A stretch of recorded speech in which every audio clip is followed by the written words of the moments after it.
Paine y su identidad. Este programa llega a sus hogares gracias al financiamiento del Fondo de Fomento de Medios de Comunicación Social del Gobierno de Chile y del Consejo Regional. Tenemos un invitado muy especial hoy día, que es meteorólogo, don Jaime Faunde. ¿Cómo está usted? Buenas tardes. No, buenas tardes, gracias por la oportunidad, por permitir estar aquí con ustedes y compartir esta tarde con el objetivo que ustedes están teniendo en la radio. Muy bienvenido, muchas gracias también. Bueno, el objetivo general de esto es para hablar un poco lo que es es amarrar un poco el sistema climático que ha habido con las sequías que han habido también. Claro. Nos cuente un poquito, ¿cuáles han sido los cambios generales? Hay varios cambios. El primero, hay que tener en cuenta que Paine en sí tiene un microclima, ya digamos. Tenemos la suerte, entre comillas, de tener un microclima en la cual las condiciones de tiempo en este minuto no son las mismas que están en Santiago. Si ya llueve, acá no llueve, o al revés. Hace mucho frío aquí y en Santiago el clima es un poco más templado. Por lo tanto, Paine se caracteriza por tener un microclima rodeado por todo el cordón cordillerano, tanto de la cordillera de los Andes como de la cordillera de la costa, Angostura. Entonces, con el correr del tiempo, ya el clima ha sido siempre va a ser mediterráneo, ya digamos dividiendo lo que es clima a nivel de tiempo. Se destaca, por ejemplo, el clima mediterráneo, clima nortino, clima sur. Por lo tanto, en lo que es la parte central aquí en Paine, se caracteriza eso por ser mediterráneo, pero con el correr de los años, esto ha ido variando. Y obviamente, así igual como Santiago y en otras partes de Chile, hace 10, 20, 30 años no es lo mismo que ha pasado en este último periodo. Y eso ha sido influido netamente por el tema antropogeno, de mano del hombre que ha activado mucho las variantes en lo que es el tema del agua, el mismo tema del calentamiento global, y que en el fondo nos va pasando la cuenta cada día al pueblo, es decir, a la misma cosecha, a la misma tierra, a las mismas personas, a la misma geografía, a la misma ciudad, al mismo ecosistema. Por lo tanto, desde 40, 50 años hasta ahora, siempre va a ir cambiando, y el cambio no es para mejor. Ese es el otro punto de vista, que no es un cambio que sea paulatino en el tiempo y que haya sido una mejora, sino que va en una curva logarítmica, pero al revés, es decir, va en descenso. Y eso es netamente producto de la influencia de la mano del hombre, prácticamente el 100%, del 60-70% de mano de hombre, en donde está la deforestación, el abuso del recurso hídrico, la poca administración con el uso de suelo. Por lo tanto, donde hoy, en esta época, comparado con lo que era antes, donde más necesitamos árboles, necesitamos tierras para poder manejar el tema de cultivo, recuperar lo que es recurso hídrico, hoy eso ya se va perdiendo. En donde antes había un bosque, donde antes había terrenos, hoy existen ciudades o una mini ciudad, o cruza una carretera o un camino, y que en este último periodo ese camino, por la misma naturaleza, tiene memoria, vuelve a retomar lo que era antes y se inunda o se salen los cauces, los esteros, porque se han sido desviados por la misma influencia. Por lo tanto, con el tiempo va a ir cambiando, y eso va variando a mal. Si no hay una política de trabajo idónea, hay algunas directrices que se están manejando con lo que es la parte natural, pero también va una parte climática. Y es la voz que se ha escuchado a nivel en este último periodo, cambio climático. Y eso a nivel mundial, es decir, si nosotros vamos en un factor que va predominando desde hace años y no se han hecho mejoras, o las mejoras son muy diminutas, va a ir pasando la cuenta con el correr del tiempo. Y con el correr del tiempo, como están las condiciones hoy en día a nivel mundial, va empeorando. Un ejemplo básico es el tema de la laguna de Culeo, que era un recurso natural. Yo no lo conocí, no tuve la suerte de haberlo conocido. Vi fotos y videos, pero hoy que se haya recuperado es como un tema geográfico único, en que ya se puede denotar que nuevamente la naturaleza vuelve a retomar lo que era antes. Esta es una lluvia histórica que hubo en este periodo, comparado a lo que eran 30 años, 40 años atrás, que era prácticamente un invierno normal. Hoy no. Hoy predomina lo que es el calor, predomina lo que es la escasez, predomina lo que es el frío. Por lo tanto, es un tiempo que nosotros debemos, como comunidad, como ciudadanía, como seres humanos prácticamente, ir adaptándonos a este periodo, que es un periodo nuevo y que lamentablemente no tenemos antecedentes de cómo lo fue antes. No existen datos, pero sí sabemos qué es lo que puede pasar. Y lo que va a pasar es la curva que va en declive. Si no hay políticas de mejora con respecto a los pocos recursos que nos van quedando, el desastre va a ser irreversible. Ahora, con respecto a eso mismo que es el cambio climático y estas bajas de presión también que de repente nombran también los meteorólogos, donde el agua o la lluvia en este caso dice va a llover mucho mañana o llueve poco y a veces no es con exactitud. Sí le han apuntado mucho ahora, porque creo que el sistema ha cambiado, el sistema me refiero que tienen instrumentos los meteorólogos, que le han apuntado en sí a la cantidad de agua que va a caer, los lugares que va a caer, pero Paine tiene un microclima. Claro. Porque, por ejemplo, llueve acá en este sector, pero en Paine Centro no llueve. Claro. O llueve en Águila Sur, y acá no llueve. Claro. O llueve en Aculeo y acá no llueve. Entonces, ¿a qué se debe eso? Hay varias líneas de trabajo. Lo que es la meteorología, obviamente, con el correr del tiempo y la tecnología ha avanzado.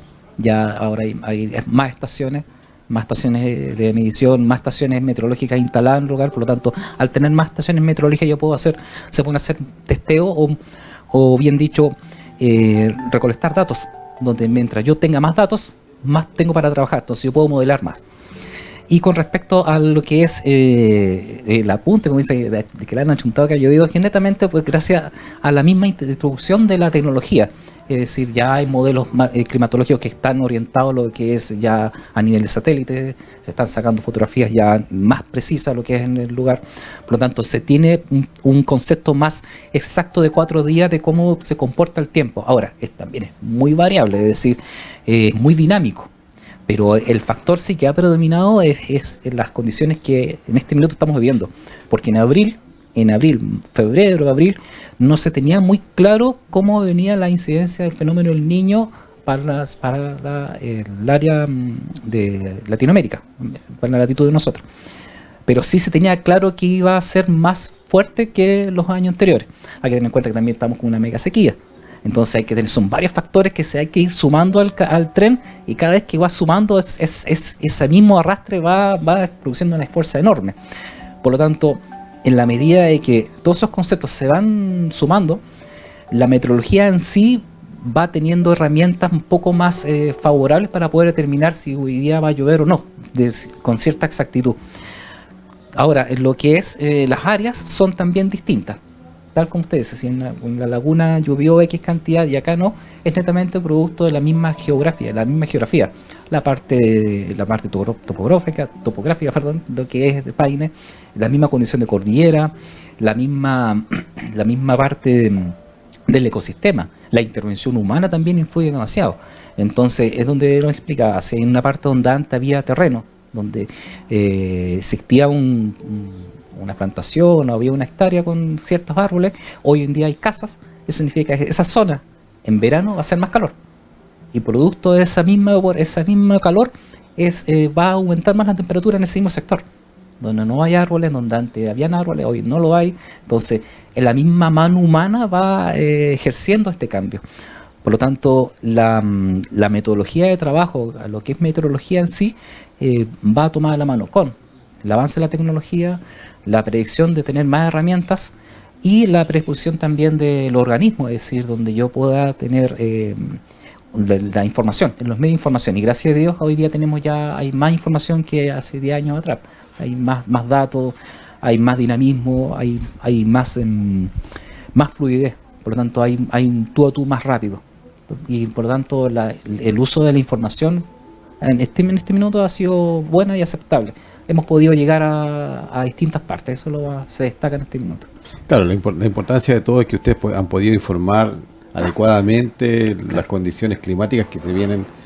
¿A qué se debe este fenómeno de cambio de estructura? De que va a llover en noviembre, que por lo general las últimas lluvias son la mata pajarito, que le llaman también en el campo en octubre. Claro, lo que explica, hay un factor muy importante, que estamos con un periodo del fenómeno del Niño. ya que es un fenómeno en la cual que dura aproximadamente un año y que es cada intervalo de 3 a 4 años. Hay que tener en cuenta que llevamos como 3 años de fenómeno de niña, y eso estaba ocultando, es decir, prácticamente una banda sobre los ojos de cómo se estaba comportando la temperatura a nivel de océano. Cuando llegó el fenómeno del Niño, ya acrecentándose por ahí, ya marzo, abril, ya donde ya estaban los índices que ya el calentamiento en el océano era mayor, se predisponía de que iba a ser un fenómeno del Niño más fuerte de lo que había ocurrido en los años anteriores. Es más, 2017, 2019, no recuerdo bien el año, en donde estamos con la influencia del Niño, al revés, en Paine cayeron 56 milímetros de agua. 56 en todo el año. 2019, 56 en todo el año.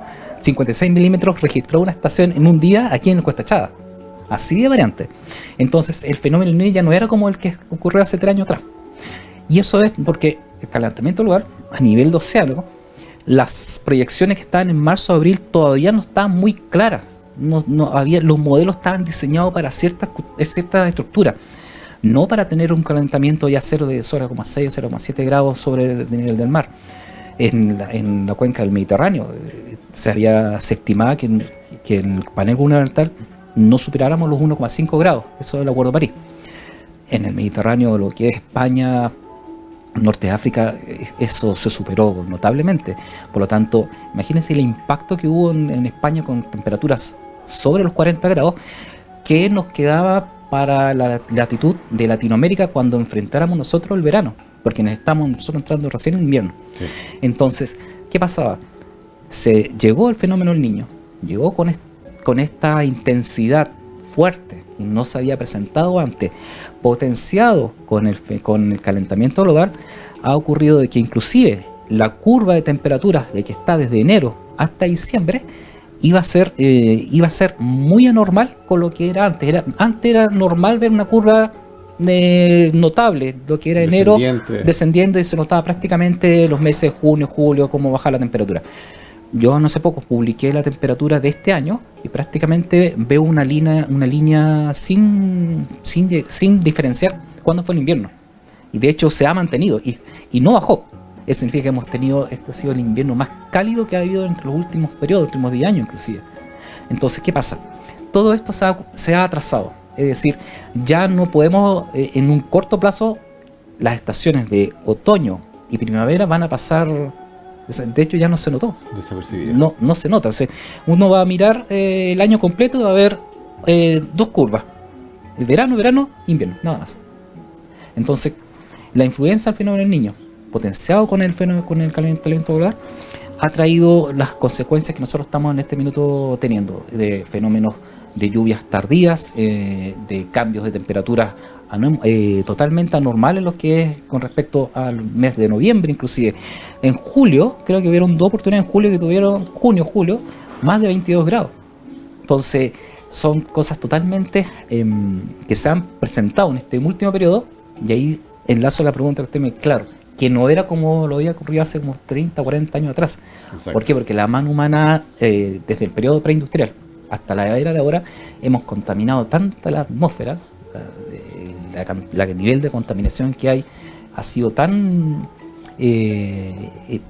inmensa en que, ¿cómo poder explicarlo con palabras para que podamos entender? Que al correr el tiempo, esto ya es una máquina que ya va avanzando, ya para que vuelva atrás es casi imposible. Es decir, ya en este minuto nosotros vamos a empezar, en Latinoamérica, a tener las consecuencias de lo que es el cambio climático, ya teniendo temperaturas anormales, lo que es invierno, lluvias, lo que inclusive se proyectan lluvias no tan solo para noviembre, sino que también para parte de diciembre. Y el fenómeno del Niño puede llegar hasta quizás abril, mayo, inclusive puede estar proyectado. 2024. Pero eso no quiere decir que en 2024, en junio, julio, vaya a llover. Es una incertidumbre enorme, porque los modelos climatológicos están diseñados, están adaptados, pero no a unas condiciones tan extremas. Es decir, si hubieron temperaturas de más de 40 grados en España, eso no quiere decir que nosotros no estemos anexos de ello. Lo que sí, yo puedo asegurar que en verano nos vamos a acostar con 32 grados. Eso está claro, acostarse con 32 grados. ¿Qué pasa con el clima, por ejemplo, en Águila Sur, que es un sector precordillerano, claro, entre la costa y la cordillera central, con el clima que se forma como una herradura, que la anterior persona decía, que se forma una herradura donde las nubes, y ahí invierte mucho más agua que cae en todo Paine, por ejemplo. La mayor cantidad de agua cae en Águila Sur. ¿A qué se debe eso? Hay que diferenciar. El tema del clima es un clima mediterráneo, es Claro. todo. El clima es todo. Por lo tanto, cuando se habla de clima, siempre uno quiere decir, es que va a llover. No, el clima es Lo mediterráneo. asocia, lo asocia. Claro, un tema puntual.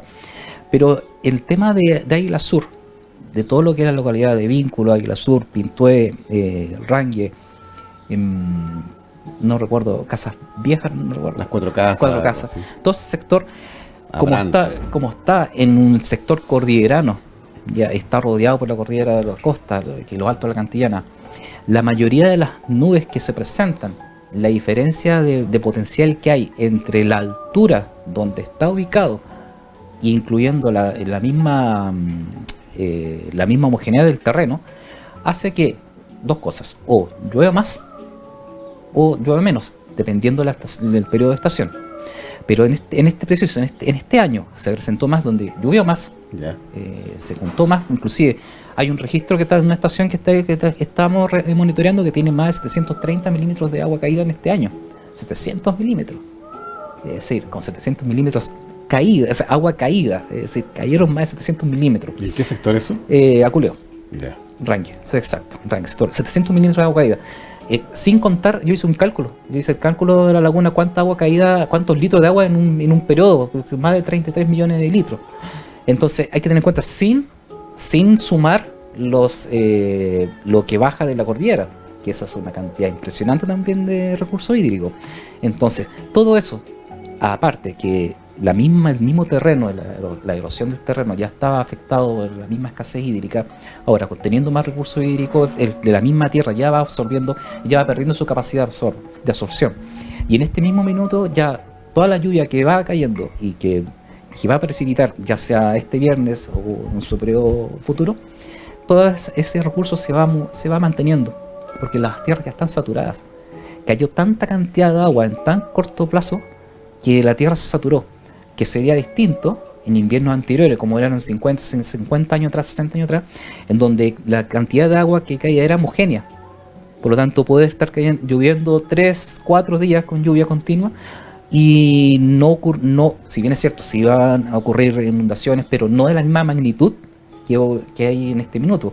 ¿Por qué? Porque en este minuto, en esos terrenos, hay nuevamente la mano antropogénica, la intervención humana, en donde ya se cortaron los árboles, se hicieron casas, hay camino. Entonces toda esta agua se satura, la misma tierra no absorbe no tiene la capacidad de absorción, Sobre la humedad. no absorbe la humedad, por lo tanto, y se mantiene. La laguna, gracias a Dios, se ha mantenido y se ha recuperado hasta el minuto en que deje de tener los recursos hídricos potenciados por los esteros, que en este minuto está, quiero que es el estero de Las Cabras y Claro. Pintué. No sé si todavía está pasando Pintué, pero tengo entendido que no sé qué se está cayendo. Creo que Pero las cabras era donde Las corría Cabras más está agua. cayendo agua. Porque la Pintué ya se había cortado. Se había cortado. Por lo tanto, ahí entramos a otro plano. Ahí hay otro plano. Entonces hay un tema político de administración y un tema político también de lo que es la misma canalización y el uso del recurso hídrico, que obviamente en su futuro se tiene que ver, y la herramienta en este minuto está a través de la alcaldía de manejarlo como humedal para poder mantener ese recurso hídrico estable. Claro, porque está inscrito como tranque en la Claro. laguna Culeo. Volviendo al tema de las napas de agua potable, o sea, de las napas de agua, perdón. Para las APR, que son las aguas potables rurales, que existen también en Águila Sur, Águila Norte, en casi todos los sectores rurales donde no está, en este caso, la empresa pública, solventando lo que es el consumo hídrico del agua para consumo humano. Estas lluvias les favorecen, por ejemplo, todo el sector de Águila Sur, que decíamos que han sido lluviosos, mayor cantidad de agua que ha caído que en otro lugar, así como Rangue también, que usted mencionaba. Esto les sirve bastante, a pesar de que me contaba recién que no absorbe tanto el terreno para la humedad, ya como antes, como varios años antes, 30 años atrás, donde la humedad absorbía el terreno muy rápido y ahora no. ¿Esto les sirve a las APR de agua potable rurales? Sí, pues si lo vemos desde el punto de vista de recursos hídricos, sí. Ahora, si lo vemos desde el punto de vista desde el punto de vista económico, no quiere decir que al yo tener más recursos de agua voy a sacar más. Porque todo lo contrario, porque pienso que si ahora cayeron más de 700 milímetros, hay más agua, entonces voy a sacar más de esa agua. Voy a secar las napas subterráneas que tardaron este año en que llegara el recurso hídrico a ese nivel, porque ya están muy bajas. Hay un estudio de la Universidad de Manuel O'Higgins en donde se están haciendo un sondeo de los pozos profundos. Entonces la conclusión es que cada año las napas subterráneas están más secas y están más profundas. Y netamente por un tema de que llevamos un periodo de certificación ya avanzando desde el norte, y a su vez también estamos con una escasez hídrica que llevamos ya casi de años. Entonces no está ese potencial. Entonces hay más ciudades, hay más... Ha crecido la población. Ha crecido la población, el recurso de las mismas plantaciones, la reforestación, todas esas napas que estaban destruidas, que estaban diseñadas para X cantidad de sectores, hoy eso se triplicó. Claro. Entonces, ¿qué pasa con eso? Llueve hoy, bien, no es que se vuelvan a llenar, sino que vuelve a tener quizás no la misma cantidad de antes, pero sí haber más recursos, subir un poco más. Pero eso es momentáneo, no es que no sea permanente. Es una mala noticia, sí, no es alentador el panorama, porque esto es solamente este periodo, y no por eso con la lluvia que hubo hoy, que hubo este año, el periodo que nosotros llevamos ya de una escasez hídrica importante, más de 10 años, casi 10 años, se vaya a solucionar de un día para otro. No, esto es de largo plazo. Y también va al tema también ligado a una agricultura más sustentable, la parte misma agropecuaria también, que sea más empática en lo que es la misma comunidad, y también para los mismos recursos. Pero para el sector en sí es una buena alternativa, pero también es un arma de doble filo, porque no por el hecho de tener más recursos yo voy a sacar más. No, la idea es seguir salvaguardando lo que es el agua, porque está muy escaso. A pesar de que ha llovido, no estamos en las condiciones de seguir gastando más. La EPR, por lo general, cuando se hacen los pozos profundos para abastecer una cierta cantidad de población, dice, bueno, aquí se abastecen a 500, pero resulta que esos 500 ya no están, ya son 800, 700 o más. Claro. Entonces, no es porque haya llovido, se acumuló más agua y vamos a consumir, a conectar todas las redes posibles. Yo creo que hay que seguir cuidando nuestro sistema, que es el agua da vida, y por algo estamos hablando de este tema hoy día junto al meteorólogo Jaime Faúndez. Es que la escasez hídrico va a seguir, por lo que usted nos cuenta, que quizás vengan lluvias tremendas, también grandes, me refiero en cantidad, pero eso no vamos a volver atrás a 20 o 30 años atrás, que teníamos el agua de más, llamémoslo así, por decir algo. ¿Qué se prevé para el próximo periodo, próximo año o los próximos años con respecto a la escasez hídrica y a las lluvias también? Porque van de la mano en este caso. Van de la mano. Hay varias líneas de trabajo. La proyección a través de la IPCC, del Panel Gubernamental de las Naciones Unidas, y del NOAA, también, inclusive la Organización Meteorológica Mundial, en donde indica que la proyección, primero que nada, de temperatura y lo que es cambio climático, cómo se ha comportado el modelamiento de aquí a finales ya de 2023, va a la alza a lo que es a Latinoamérica. Ya va a haber más calor. No de la misma cantidad como ocurrió en Europa, pero sí vamos a tener más calor. Y para el próximo año las proyecciones, hay una incertidumbre aún, pero ya en retirada del fenómeno del Niño, para lo que es Latinoamérica, no es que aún puedan existir ciertos periodos de lluvia y podamos tener quizás la mitad de la cantidad de lluvia que se produjo este año, ya con las mismas condiciones de clima a nivel mundial, teniendo el mismo patrón, pero ya con el fenómeno del Niño en retirada, el cambio climático que se viene después de esta ola es una incertidumbre enorme. Porque no sabemos qué va a pasar. No se sabe muy bien, pero a ciencia cierta los mismos, no lo digo yo, lo dicen todos estos organismos importantes. Y los estudios también. Y los estudios de que el panorama no es para nada alentador, sobre todo lo que es los países sudamericanos, latinoamericanos y parte de Centroamérica, latinoamericano, y la Unión Europea, que se está preparando porque se vienen periodos muy complejos. muy complejo a nivel climático, a nivel mundial, en donde ya ciertos estados, en México ya están tomando medidas, en Perú están tomando medidas, porque se viene fuerte, se viene muy fuerte, y van a ver, y bueno, la raza humana siempre se ha adaptado, pero a este nivel de tener más de 400 partes por millón en la atmósfera, que eso no ocurría hace más de 3 millones de años atrás, estamos hablando de la parte geológica de la Tierra, y ahora esto es producto por el hombre. Es casi impredecible saber si el próximo año, si el 2024, nosotros seguiremos tener un invierno tan poderoso como fue como puede ser totalmente lo contrario. Pero sí, al menos las proyecciones que indican que puede ser la mitad de lo que ocurrió este año. Es la proyección que está, es una proyección. Solamente una proyección, es una proyección que lo que puede va a pasar. estar, es una proyección, y no tampoco las mismas entidades a nivel de climatológico mundial tampoco no van a querer dar falsa expectativa, a dar un pronóstico a tan largo plazo, que puede ocurrir cualquier cambio geológico, un pequeño aumento de la temperatura a nivel del Océano Pacífico aumenta todo lo que es el clima a nivel mundial. Que explote un volcán ya cambia todo a ese nivel. Entonces la proyección es una incertidumbre, pero es por eso que se hacen los mismos Naciones Unidas hizo un llamado a todos los gobernantes de distintos países en que el factor clima ya se tiene que empezar a adaptar en nuestra vida cotidiana. Es decir, si yo voy a fabricar algo, si voy a crear algo, voy a hacer una construcción, tengo que poner el factor clima, porque antes no estaba. Claro. Si antes, por ejemplo, se construía un puente, pero hoy tienes que poner el factor climatológico en el puente. ¿Y eso debido a qué? Ya, si va a correr, si está en un puente donde pasaba un estero, tienes que tener en cuenta que antes ese estero era un río. Y quizás quizás cuánto volumen de agua pasaba por ese sector. Por lo tanto, el factor climático ahora ya se tiene que empezar a adaptar, y se está adaptando tanto en construcciones, en la parte civil, en la parte de urbanización, sobre todo la urbanización. Y ahí hay un tema muy importante a destacar, el tema de la forestación. Mientras más árboles, que hoy lo que más necesitamos son árboles, más sombra, necesitamos más aire puro, y lo único que tenemos que filtre eso son los árboles.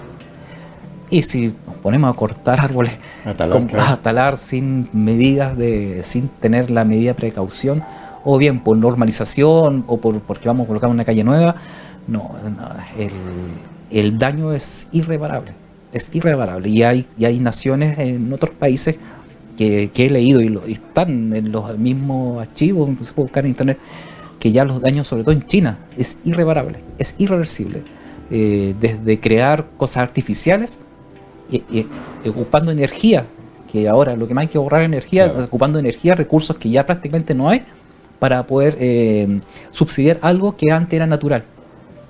Entonces ya está llegando a una línea de que es una parábola invertida, de que pensamos que nosotros vamos bien, y cada vez peor. Es por eso que nosotros tenemos que tener un poco de conciencia en lo que es la parte ambientalista, lo que es el cuidado del uso del recurso hídrico, que es lo que más escaso en el futuro va a ser, sobre todo para lo que nos sirve a todos los humanos. Exacto. Bueno, Jaime, ha sido un gusto y un placer de haberlo tenido acá en los estudios de Radio Fantasía y Fantasía TV, en este programa que es...